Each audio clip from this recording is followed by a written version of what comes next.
Hello everyone, welcome to English में Tyagi passion Shiksha. This is Grishma. आज हम डिस्कस करने जा रहे हैं NIOS की समरी और इसमें हम डिस्कस करने जा रहे हैं कोर्स 502 की यूनिट सेकंड। ठीक है, और ये समरी आपके सभी एग्जाम के लिए इम्पोर्टेंट है, सभी टीचिंग एग्जाम के लिए, जहाँ पर भी NIOS समरी से क्वेश्चंस पूछे जाते हैं या पेडागोजी के पोर्शन से क्वेश्चंस आते हैं। तो चलिए आइए डिस्कस करते हैं इस यूनिट को। इससे पहले हम कोर्स 501 को कम्प्लीटली डिस्कस कर चुके हैं और 502 की यूनिट फर्स्ट भी हम डिस्कस कर चुके हैं। उन सभी वीडियोस का लिंक आपको डिस्क्रिप्शन में मिल जाएगा या एक बार आप प्लेलिस्ट चेक कर लीजिए, आपको सारी वीडियोस मिल जाएंगी। और मैंने इसके प्रीवियस ईयर के पेपर भी करवाए हुए हैं, उन सभी वीडियोज़ का लिंक भी आपको डिस्क्रिप्शन में या एक बार प्लेलिस्ट भी चेक कर लीजिए, सारी वीडियोज़ आपको मिल जाएंगी। तो चलिए आज डिस्कस करते हैं इस यूनिट को। तो इस यूनिट का नाम है शिक्षण एवं अधिगम के उपागम। ठीक है, तो देखते हैं इसमें क्या इंपॉर्टेंट पॉइंट है।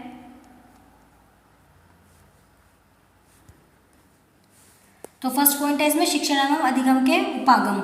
एक विद्यार्थी एवं शिक्षक के नाते भी आपके पास कक्षा क्रियाकलापों के विभिन्न अनुभव हैं। कुछ क्षण के लिए कक्षा की संरचना एवं कक्षा की गतिविधि के बारे में सोचते हैं।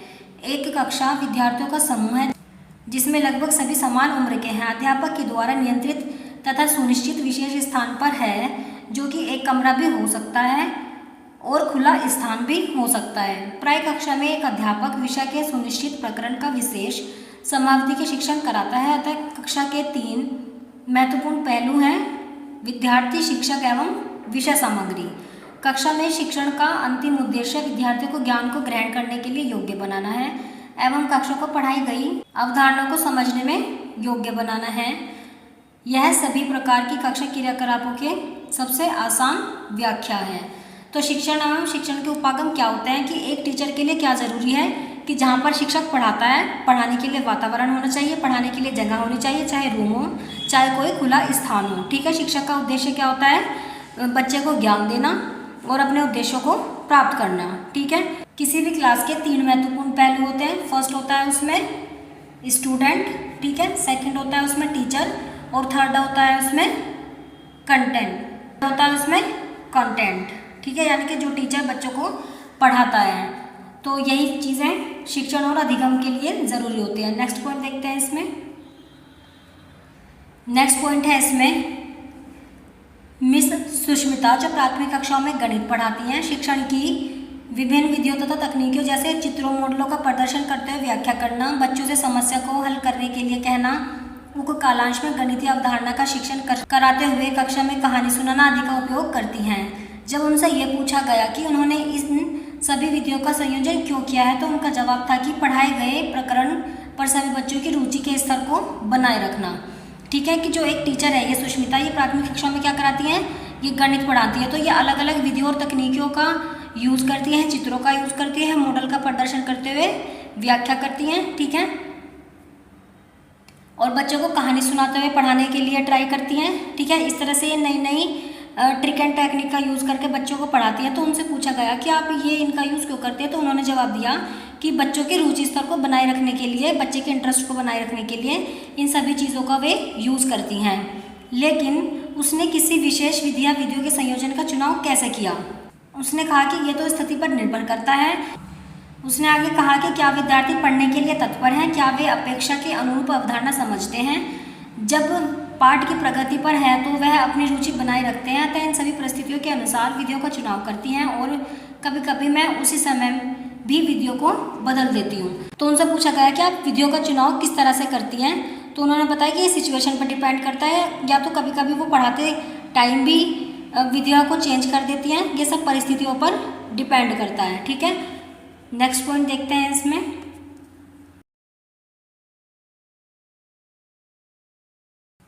नेक्स्ट पॉइंट है कक्षा क्रियाकलापों की 3 महत्वपूर्ण पहलुओं पर विचार करते हुए यहाँ मुख्य रूप से उपागमों के 3 महत्वपूर्ण वर्गों का वर्णन किया गया है। फर्स्ट है अध्यापक केंद्रित, सेकंड है विषय केंद्रित और अध्येता केंद्रित उपागम। तो जो पढ़ाने की अप्रोच होती है वो 3 तरह की होती हैं। ठीक है, फर्स्ट होती है अध्यापक केंद्रित, सेकंड होती है विषय केंद्रित और थर्ड होती है अध्येता केंद्रित उपागम। ठीक है, इन उपागमों के अतिरिक्त यहाँ 2 अन्य उपागम और हैं। फर्स्ट है इसमें दक्षता आधारित उपागम और सेकंड है रचनात्मक उपागम, जिनका कि आजकल प्राथमिक विद्यालयों में अधिकतर प्रयोग किया जाता है। ठीक है, तो नेक्स्ट पॉइंट देखते हैं, अब इनकी डिटेल के बारे में जानेंगे हम। नेक्स्ट पॉइंट आता है इसमें अध्यापक केंद्रित उपागम। तो अध्यापक केंद्रित उपागम क्या है वो देखते हैं।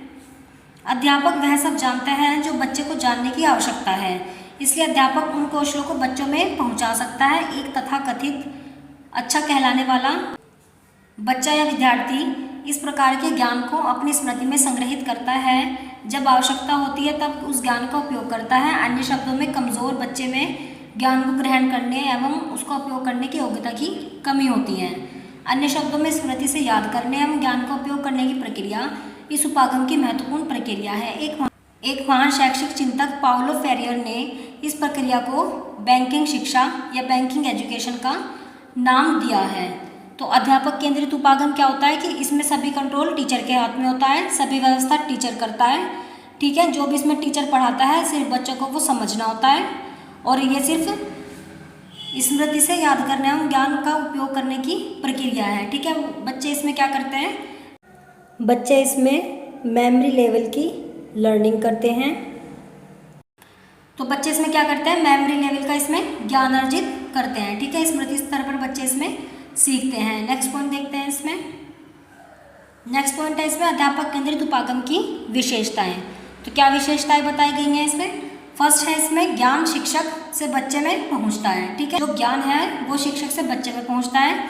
अधिगम की अपेक्षा ध्यान शिक्षण सूचना प्रक्षेपण निर्देशन पर केंद्रित किया जाता है कि जो ज्ञान है वो सिर्फ पढ़ाने पर या सूचना देने पर ही निर्भर करता है। औसत विद्यार्थियों को ध्यान में रखते हुए विषय वस्तु एवं शिक्षण विधि अध्यापक के द्वारा सुनिश्चित की जाती है। शिक्षण के दौरान व्यक्तिगत विद्यार्थी की रुचि और आवश्यकताओं को मुश्किल से ध्यान में रखा जाता है, ठीक है। तो इसमें बच्चे सिर्फ सुनते रहते हैं, जो टीचर पढ़ाते रहते हैं, और इसमें कोई ज़्यादा विधियों का यूज़ नहीं किया जाता, या जो एवरेज बच्चे हैं उन पर भी या किसी भी तरीके के बच्चे पर ध्यान नहीं दिया जाता। बस जो टीचर पढ़ा रहा होता है बच्चे बस वही सुनते जाते हैं, ठीक है। नेक्स्ट पॉइंट है इसमें पढ़ाई गई वस्तु को सकारात्मक रूप से सुनने, पढ़ने और लिखने आदि पर बल दिया जाता है। विद्यार्थी की सहभागिता अध्यापक द्वारा तय की जाती है कि टीचर बच्चों का इसमें सहभागिता लेना चाहता है या नहीं लेना चाहता है। अध्यापक मुख्यतः विषय वस्तु को पूरा करने से ही संबंध रखते हैं, ठीक है। इसमें टीचर क्या करता है, अपना सिलेबस ही कंप्लीट करवाने में लगा रहता है। नेक्स्ट पॉइंट देखते हैं इसमें। अध्यापक केवल ठीक उत्तर पर ही ध्यान देते हैं। कक्षा प्रबंधन पूर्ण रूप से अध्यापक पर, उसके अनुभवों की योग्यता और कभी कभी उसकी मर्जी व भावनाओं पर निर्भर करता है। यानी कि इसमें सब कुछ टीचर पर ही डिपेंड करता है कि वो क्लास में किस तरह से बच्चों को हैंडल करता है या क्या बच्चों को सूचनाएं देता है और किस तरह से उन्हें समझाता या पढ़ाता है। कक्षा अनुशासन के सिद्धांत एवं कक्षा में पुनर्बलन पूर्ण रूप से अध्यापक नियंत्रित होता है, ठीक है। टीचर सेंटर्ड है तो इसमें सब कुछ टीचर ही कंट्रोल करता है, ठीक है। कक्षा विद्यालय में अनुशासन का प्रभाव चिन्ह यही है कि विद्यार्थी अध्यापक के प्रति पूर्णतः आज्ञाकारी रहे और उत्साहवर्धक के बाह्य तरीके जैसे तारीफ करना, पीठ थपथपाना, इनाम और सजा आदि सामान्य रूप से अध्यापक के द्वारा प्रयोग किए जाते हैं। कि अगर वो बच्चों की कोई सहभागिता लेता है और अगर टीचर उन्हें रेनफोर्समेंट देना चाहता है या पुनर्बलन देना चाहता है तो वो दे सकता है। वो सब कुछ टीचर पर ही डिपेंड करता है। नेक्स्ट पॉइंट देखते हैं इसका। नेक्स्ट पॉइंट है अध्यापक केंद्रित उपागम की उपयोगिता। तो क्या उपयोगिता बताई गई है। फर्स्ट पॉइंट है इसमें अध्यापक से ज्ञान, सूचना, कौशल का विद्यार्थियों को स्थानांतरण अक्सर विवादित रहा है कि ये विद्यार्थियों के लिए लाभदायक है या नहीं। जैसे कि बहुत से सफल विद्यार्थी जो परंपरागत तरीकों से आते हैं उन्होंने भी अपनी प्रतिभा को सिद्ध किया है।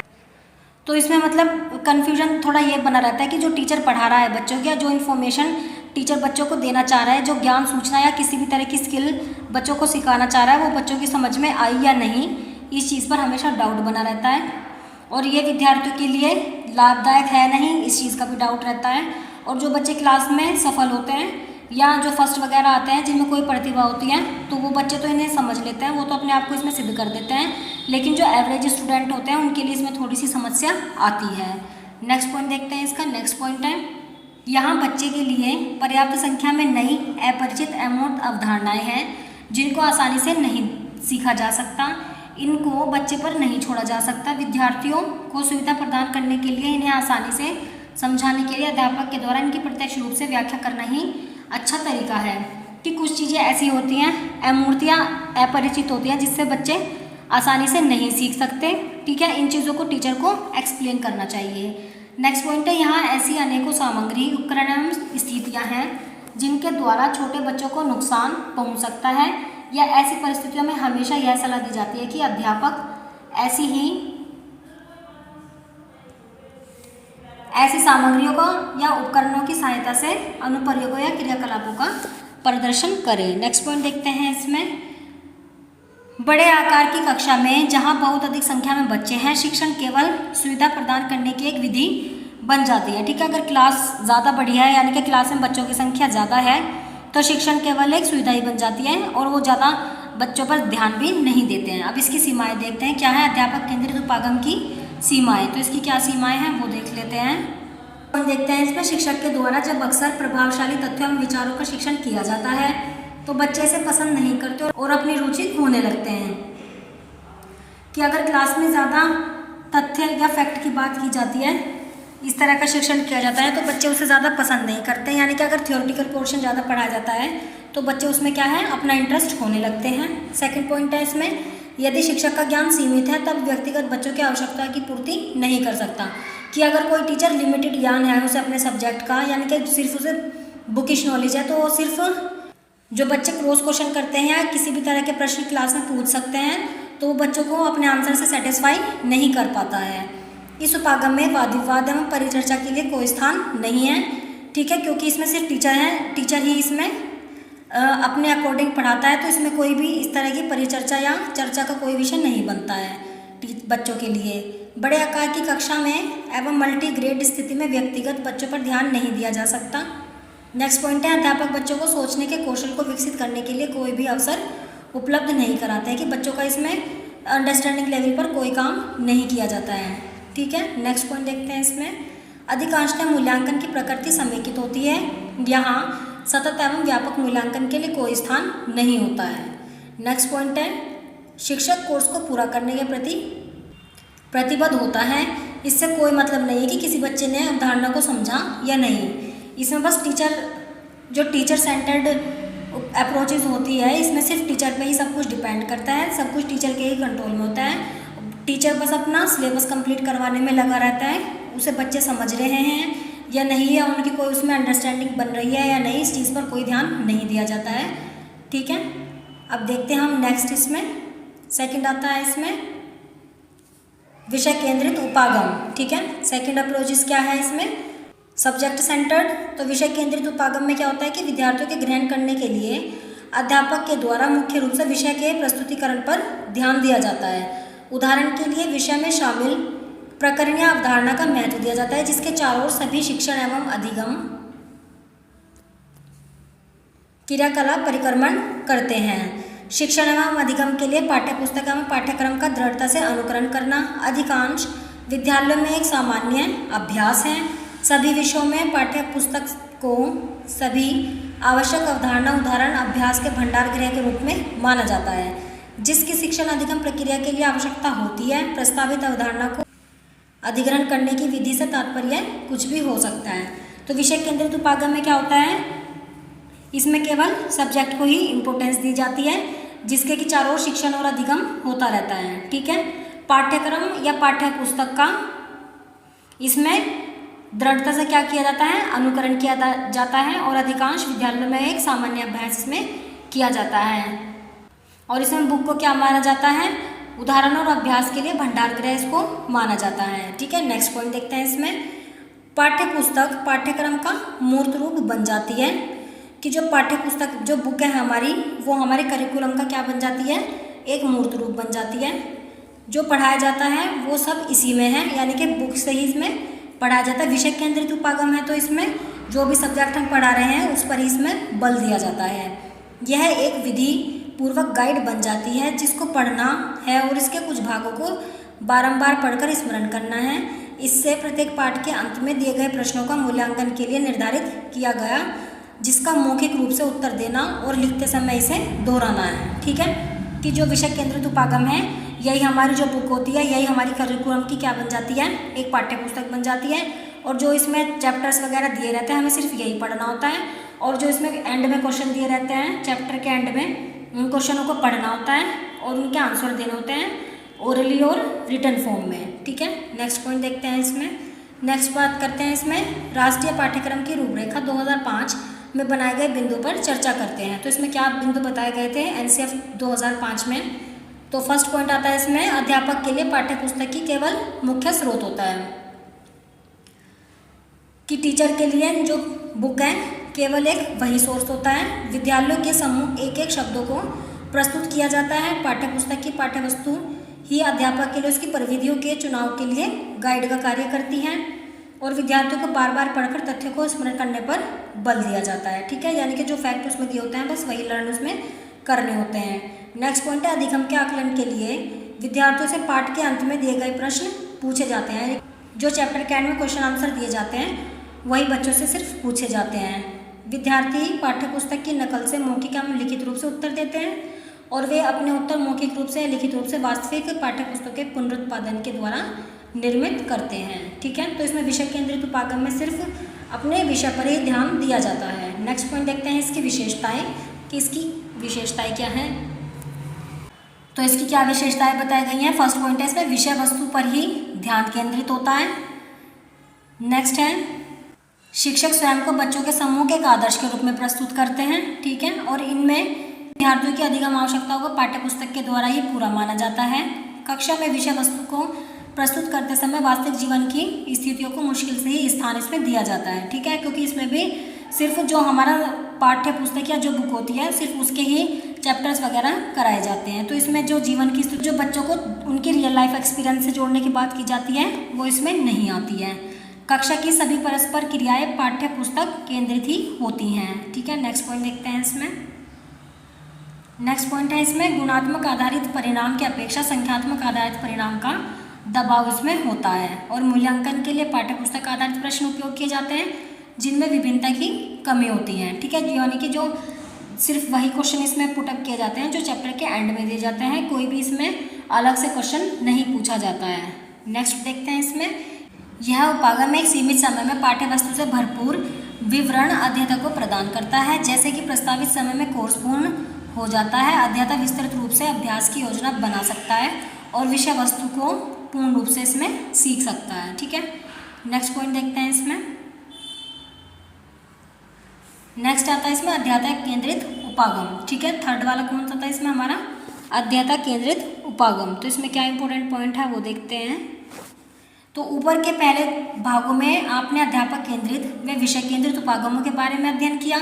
तो दोनों ही उपागम क्या है, रूढ़िवादी हैं और अधिक या कम एक दूसरे से काफ़ी समान हैं।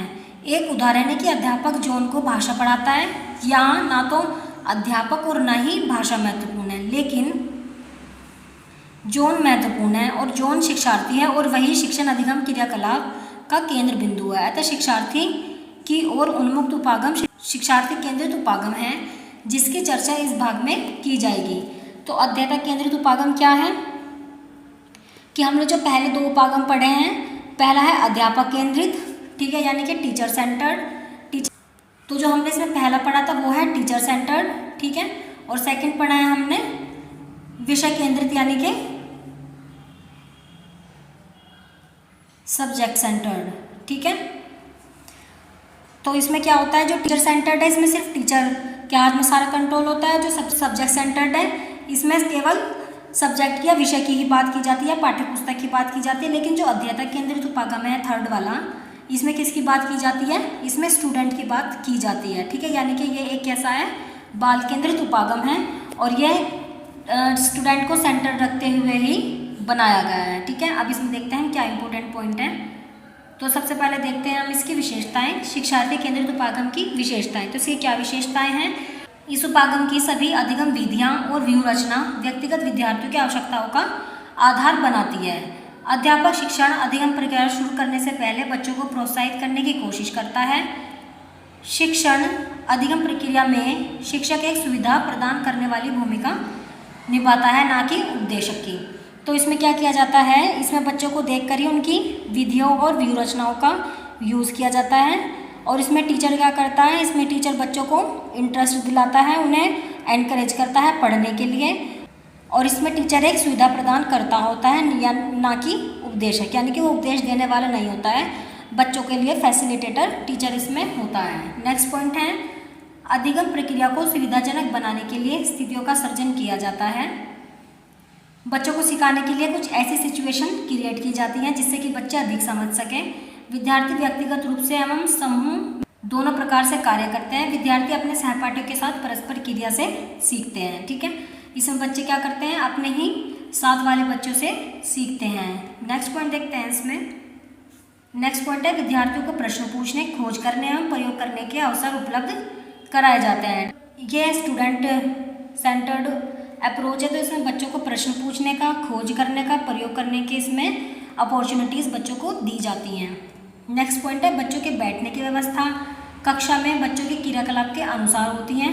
आकलन शिक्षण अधिगम प्रक्रिया का एक भाग है और बच्चों का आकलन कोर्स के क्रियाकलाप को करते हुए किया जाता है। ठीक है, और विभिन्न प्रकार की शिक्षण अधिगम सामग्री का उपयोग भी किया जाता है जिनको हस्तकौशल शिक्षक विद्यार्थियों के द्वारा किया जाता है। अधिगम का वातावरण स्वतंत्रतापूर्ण होता है। ठीक है, बच्चों को फुल फ्रीडम होती है अपने हिसाब से इसमें सीखने की, अपने अकॉर्डिंग ही बच्चे इसमें सीखते हैं। नेक्स्ट पॉइंट है विद्यार्थी अक्सर अवधारणा को स्पष्ट करने के लिए शिक्षक से प्रश्न पूछता है, यानी कि अगर बच्चों को किसी चीज़ में डाउट होता है तो वो अपने टीचर से इसमें पूछ लेते हैं। ठीक है, नेक्स्ट पॉइंट देखते हैं इसमें। नेक्स्ट पॉइंट है क्रियाकलाप आधारित उपागम। तो इसमें क्या बताया गया है कि क्रियाकलाप आधारित उपागम आवश्यक रूप से शिक्षार्थी केंद्रित उपागम होता है। क्रियाकलाप या अधिगम क्रियाकलाप दोनों एक ही हैं। ठीक है, और जिसमें बच्चा इच्छापूर्वक एवं तुरंत नए उत्साह के साथ सहभागिता करता है और अपेक्षित अधिगम परिणामों को ग्रहण करता है। इन उपागम से अधिगम प्रक्रिया एवं अधिगम परिणाम दोनों का ध्यान रखा जाता है। ठीक है, तो क्रियाकलाप आधारित उपागम या क्रियाकलाप दोनों एक ही हैं। क्या है, बाल केंद्रित एक उपागम होता है। ठीक है, नेक्स्ट पॉइंट देखते हैं इसमें। नेक्स्ट पॉइंट है शिक्षार्थी केंद्रित उपागम की उपयोगिता। तो इसकी क्या उपयोगिता है वो देखते हैं। फर्स्ट पॉइंट है इसमें शिक्षार्थी अधिगम प्रक्रिया के केंद्र में विद्यार्थी स्थित है। योजना और परस्पर क्रिया की प्रक्रिया बड़ी बारीकी से एवं व्यवस्थित तरीके से बनाई जाती है। यह प्रक्रिया बच्चों के अर्थपूर्ण तरीके से सीखने के लिए अध्यापक द्वारा बनाई जाती है। बाल केंद्रित उपागम है। ठीक है, इसमें सेंटर्ड में बच्चा होता है यानी कि स्टूडेंट होता है और इसमें टीचर ऐसी सिचुएशन को क्रिएट करते हैं जिससे कि बच्चे अपने अकॉर्डिंग सीखते हैं। ठीक है, नेक्स्ट पॉइंट देखते हैं इसमें। नेक्स्ट पॉइंट है शिक्षार्थी केंद्रित उपागम आलोचना से स्वतंत्र नहीं है। यहाँ तक कि इस उपागम का उपयोग किया तो जाता है लेकिन एक सीमित समावधि में औसत रूप से सभी विद्यार्थियों के उपलब्धि स्तर को बढ़ाना कठिन है। दक्ष और समर्पित अध्यापकों के बिना यह उपागम कार्य नहीं करेगा। ठीक है, तो इसमें क्या चाहिए, इसमें ट्रेन टीचर की ज़रूरत होती है। इससे ऐसे अध्यापकों की आवश्यकता है जो बच्चों की आवश्यकताओं के प्रति बहुत अधिक संवेदनशील हो। विद्यालय में कागजी अधिगम वातावरण का सर्जन किए बिना अध्यापक केंद्रित उपागम का उपयोग संभव नहीं है। ठीक है, नेक्स्ट पॉइंट देखते हैं इसमें। नेक्स्ट पॉइंट है अध्यापक केंद्रित उपागम एवं शिक्षार्थी केंद्रित उपागम के मध्य तुलना। तो जो टीचर सेंटर्ड है और जो शिक्षार्थी केंद्रित है उसमें क्या तुलना की गई है। सबसे पहले बात करते हैं इसमें उद्देश्य की। तो इनके उद्देश्य क्या हैं कि अध्यापक पाठ्य रूपरेखा के अनुरूप विषय वस्तु को पूरा करता है और इसमें क्या है कि अध्यापक द्वारा निर्धारित अधिगम उद्देश्य को प्राप्त किया जाता है।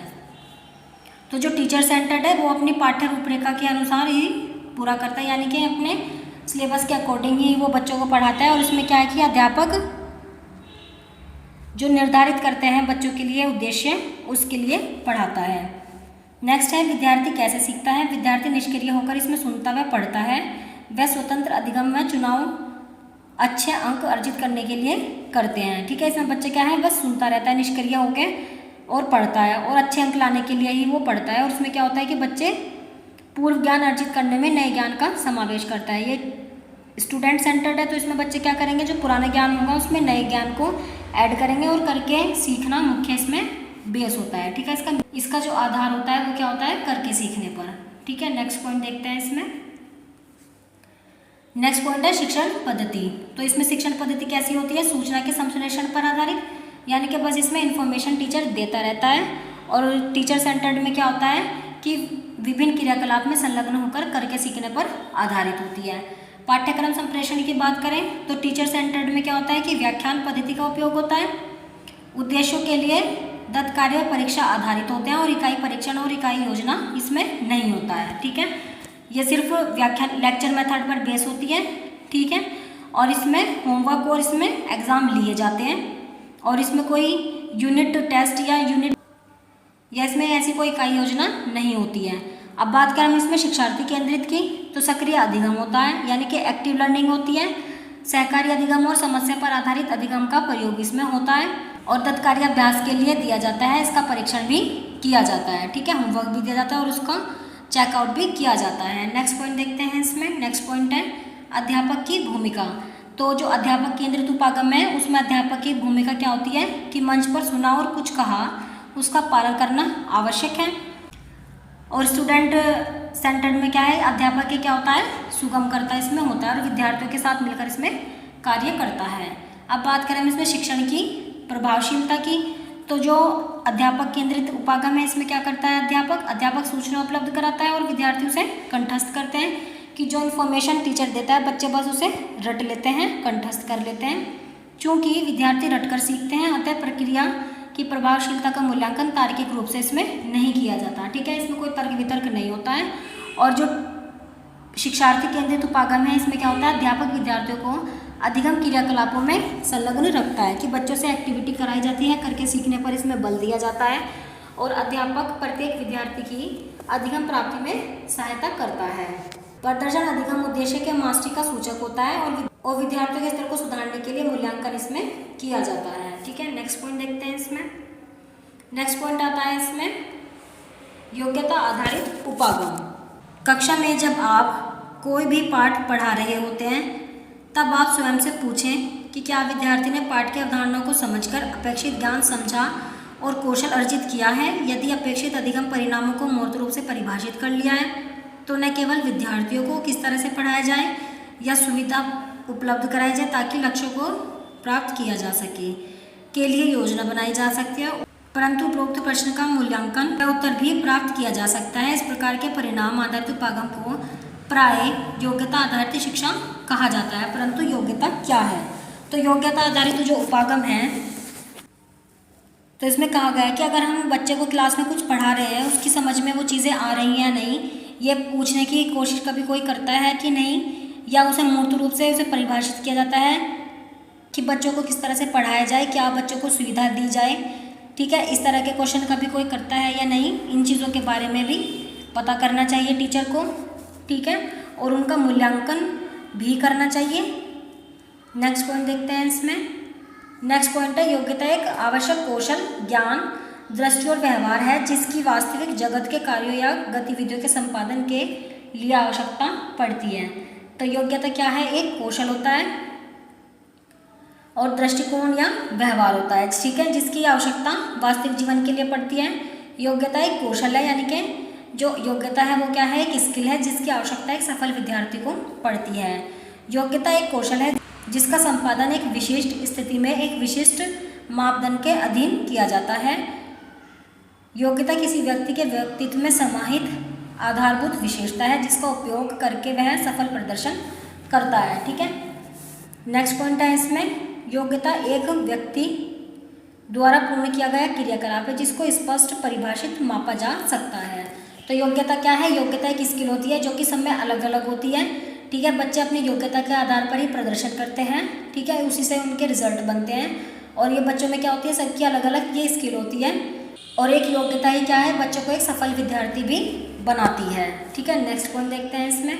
नेक्स्ट पॉइंट है इसमें योग्यता कुछ विशिष्ट कौशल, ज्ञान, दृष्टिकोण और व्यवहार है जिसे एक व्यक्ति प्राप्त कर सकता है। सफल प्रदर्शन के लिए यह एक विशेषता या क्षमता है जिसे एक व्यक्ति अपने व्यक्तित्व में समाहित कर सकता है। ठीक है, योग्यता से ही क्या होता है, एक व्यक्ति का व्यक्तित्व का भी पता चलता है। नेक्स्ट पॉइंट है यह स्पष्ट रूप से परिभाषित है अतः मापने योग्य है। ठीक है, कि जो योग्यता होती है वो क्या होती है, मापने योग्य होती है।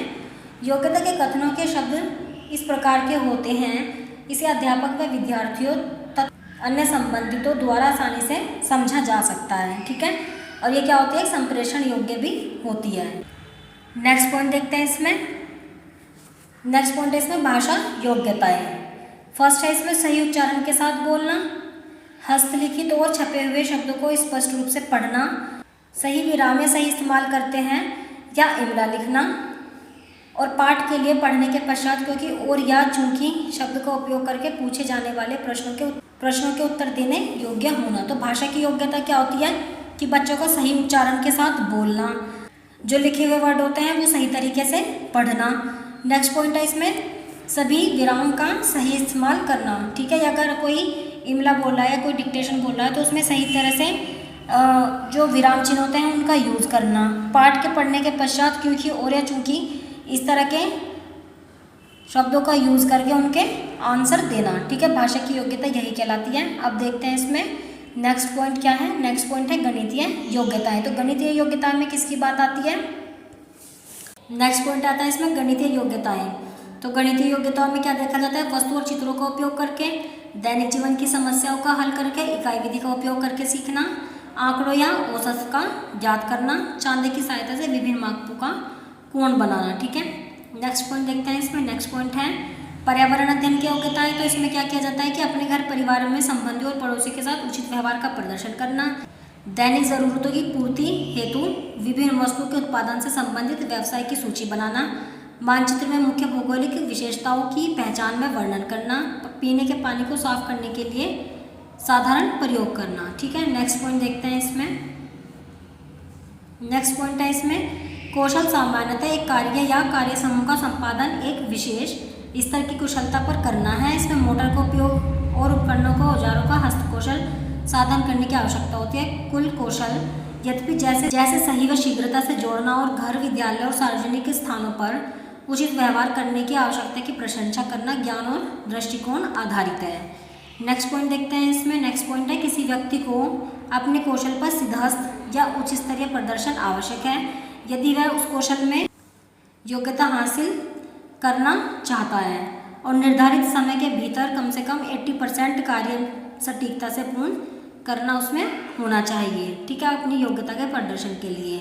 नेक्स्ट पॉइंट है किसी पाठ को शुरू करने से पहले उन योग्यताओं कथनों की सूची बनाएं जिसे प्राप्त करना है, कथनों की रचना सावधानीपूर्वक करना चाहिए। ठीक है, अगर कोई पाठ स्टार्ट करना है तो उसकी पहले से ही सूची बना लेनी चाहिए। इन योग्यताओं को आपस में एक दूसरे से संबंधित इस प्रकार से व्यवस्थित करके कि इनकी कठिनाई स्तर उच्च हो। ठीक है, नेक्स्ट पॉइंट देखते हैं इसमें। नेक्स्ट पॉइंट है उपलब्धि का मूल्यांकन करने के लिए उपयोग किए जाने वाले मापदंडों का निर्धारण करना चाहिए और विभिन्न प्रकार के अनुदेशात्मक तकनीकों और समूह क्रियाकलापों का इस्तेमाल विद्यार्थियों को योग्यता प्राप्ति के लिए करें। ठीक है, नेक्स्ट पॉइंट देखते हैं इसमें। नेक्स्ट पॉइंट है वास्तविक जीवन की सामग्रियों का इस्तेमाल योग्यता अर्जन के लिए करना चाहिए। प्रतिभागी के ज्ञान और दृष्टिकोण का ध्यान योग्यता मूल्यांकन करते समय अवश्य करें। अनुदेशात्मक कार्यक्रम के माध्यम से विद्यार्थियों को उनके अपने गति से प्रगति करने का अवसर दें। इसके लिए मूल्यांकन के प्रति पुष्टि विद्यार्थियों को तुरंत उपलब्ध कराएं ताकि विद्यार्थी अपनी गलतियों को सुधार कर या प्रयास करके अपनी योग्यता में मास्टरी स्तर को प्राप्त कर सकें। ठीक है, नेक्स्ट पॉइंट देखते हैं इसमें। नेक्स्ट पॉइंट है मास्टरी स्तर को प्रदर्शित करने के लिए अवसर उपलब्ध कराएं।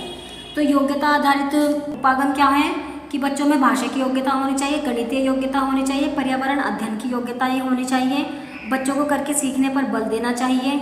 ठीक है, बच्चों को चीज़ें उनके वास्तविक जीवन से जोड़कर पढ़ानी, योग्यताओं का प्रदर्शन अच्छे से करें, कम से कम 80% योग्यताओं का प्रदर्शन करें और टीचर क्या करे इसे बच्चों का मूल्यांकन करें और बच्चों को तुरंत ही उसका फीडबैक भी दें। ठीक है, अब नेक्स्ट बात करते हैं इसमें अधिगम का निम्नतम स्तर। ठीक है, मिनिमम लर्निंग ऑफ लेवल।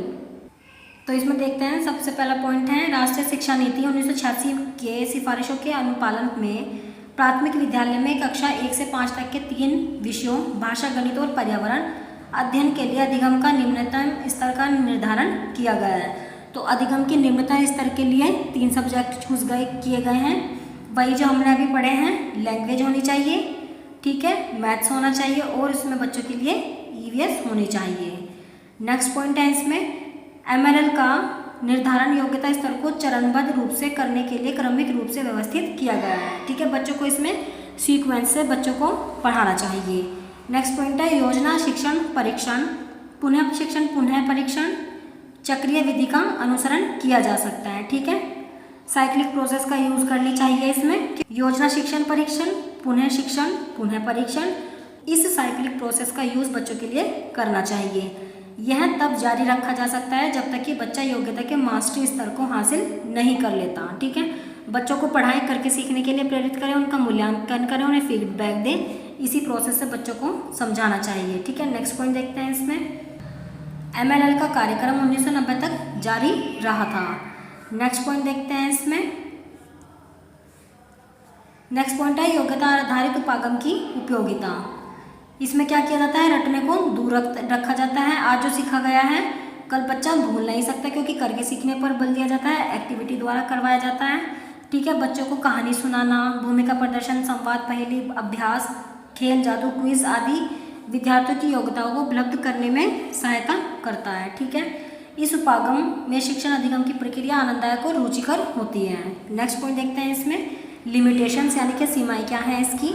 तो फर्स्ट पॉइंट है इसमें लिमिटेशंस का, अध्यापक को विषय वस्तु के बारे में गहन ज्ञान रखने की अति आवश्यकता होती है कि अगर टीचर को अधिक ज्ञान होगा तो बच्चे भी अधिक सीखेंगे, क्योंकि टीचर बच्चों को वैसा ही एनवायरनमेंट उपलब्ध करवाएंगे। ठीक है, सभी विद्यालयों का अधिगम वातावरण श्रेष्ठ तरीके से ज्ञान अर्जन के लिए बराबर नहीं होते हैं कि जो सभी स्कूल होते हैं उनकी जो वातावरण है वो सभी सेम नहीं होता है। किसी स्कूल में कुछ एक्टिविटी करके पढ़ाया जाता है, किसी में सबका स्कूल का वातावरण अलग अलग इसमें होता है। चूँकि विद्यार्थियों की सीखने की गति अलग अलग होती है, इसलिए निर्धारित समय में योग्यता की उपलब्धि विद्यार्थियों को कराना अध्यापक के लिए कठिन होता है। ठीक है, क्योंकि बच्चों की जो है सीखने की जो गति होती है वो अलग अलग होती है। एक ही समय में सभी बच्चों को उनकी योग्यता और उपलब्धता के आधार पर कराना कभी कभी टीचर के लिए थोड़ा टफ इसमें हो जाता है। ठीक है, नेक्स्ट पॉइंट देखते हैं इसमें निम्न उपलब्धि प्राप्त करने वाले विद्यार्थियों को उचित नैदानिक कोचिंग उपलब्ध कराने के लिए सभी अध्यापक समान रूप से सक्षम नहीं है। सभी टीचर ये चीज़ नहीं करवा सकते हैं। मूल्यांकन में सभी विवरण को स्थान नहीं मिलता और सदैव व्यवहारिक इसमें नहीं होता है। नेक्स्ट पॉइंट देखते हैं। नेक्स्ट है इसमें संरचनात्मक उपागम। तो संरचनात्मक उपागम क्या है वो देख लेते हैं। अध्यापक केंद्रित कक्षा में विद्यार्थी निष्क्रिय श्रोता होते हैं। संरचनात्मक शिक्षण अधिगम में विद्यार्थियों को सक्रिय शिक्षार्थी समझा जाता है और अध्यापक विद्यार्थियों द्वारा ज्ञान की रचना करने की प्रक्रिया को सुगम बनाता है। ठीक है, तो जो संरचनात्मक उपागम होता है, कंस्ट्रक्टिव अप्रोच जो होती है, इसमें क्या किया जाता है कि बच्चों के लिए ऐसा वातावरण तैयार किया जाता है जिससे कि बच्चे अपने अकॉर्डिंग सीखें। और इसमें टीचर क्या होता है, इसमें टीचर होता है सुगम करता। ठीक है, नेक्स्ट पॉइंट देखते हैं इसमें।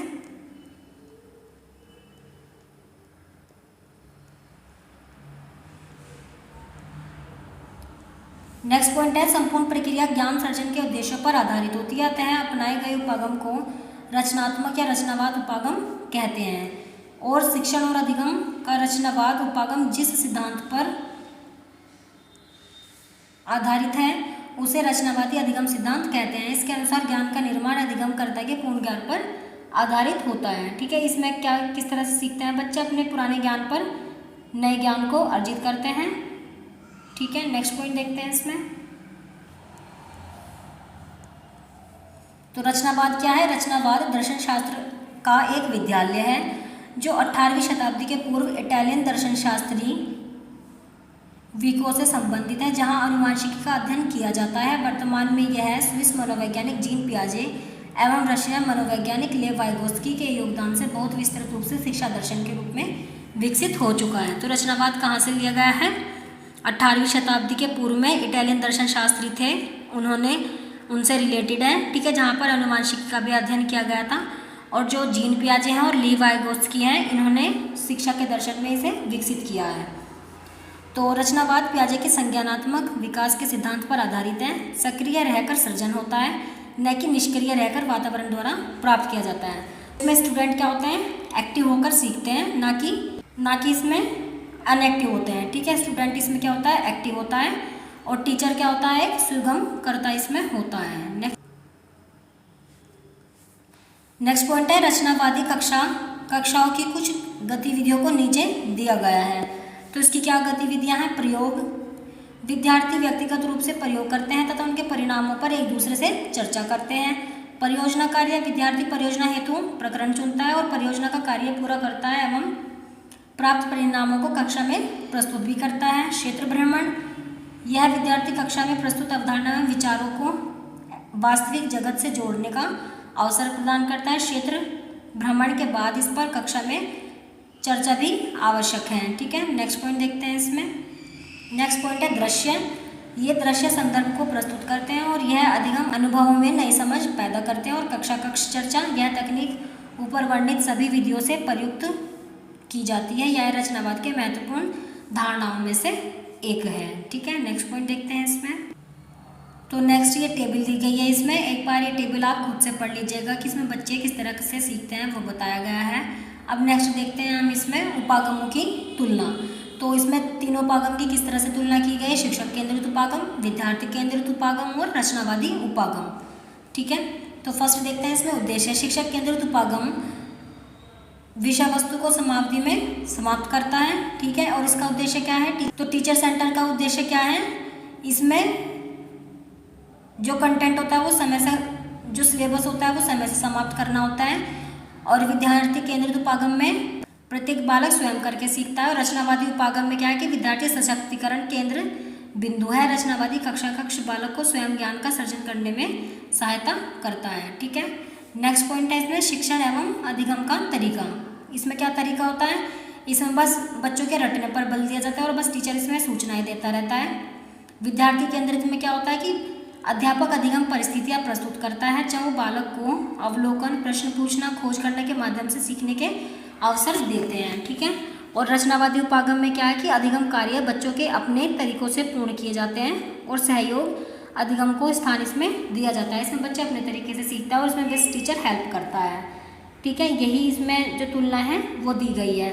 तो ये सेकेंड यूनिट हमारी यहाँ फिनिश हो गई है। आई होप आपके लिए वीडियो हेल्पफुल रही होगी।